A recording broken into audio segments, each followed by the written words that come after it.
สวัสดีค่ะทุกคนအားလုံးပဲမင်္ဂလာပါရှင်ဖေမ် channel ကနေပြန်လည်ကြိုဆိုလိုက်ပါတယ်ဒီကနေ့မှာတော့ဒီ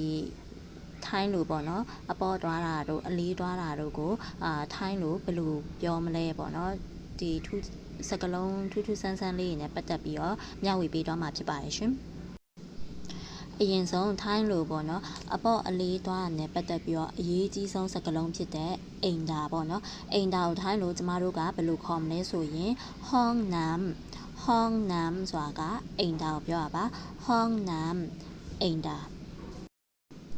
ကျမတို့ပေါ့ပေါ့ပါပါမေးကြည့်မယ်ပေါ့နော်အိမ်ဒါရှာတဲ့အခါဆိုရင်ห้องน้ำอยู่ไหนคะห้องน้ำอยู่ไหนคะห้องน้ำอยู่ไหนคะအိမ်ဒါဘယ်မှာရှိတာလဲပေါ့နော်အလေးတွားတာကိုထိုင်းလို့ဘယ်လိုပြောလဲဆိုရင်ခီဒါမှမဟုတ်လို့ရှိရင်အဲ့လိုလည်းပြောကြပါတယ်အပြည့်စုံပြောမယ်ဆိုရင်တော့ပူတ်ဒါမှမဟုတ်လို့ရှိရင်ပူတ်ခီပူတ်ခီပူတ်စွာကြတော့နာတာပေါ့နော်ဒီမှာခီဆိုတာကဝမ်းသွားခြင်းနဲ့ပူတ်ခီဆိုတာဘိုင်းနာပြီးဝမ်းသွားခြင်းနဲ့ပုံစံအဲ့လိုမျိုးသဘောမျိုးကနေဆင်းသက်လာသူစကားလုံးကတော့တလုံးထဲပြောမယ်ဆိုရင်တော့ခီဒါမှမဟုတ်လို့ရှိရင်ပူတ်ခီ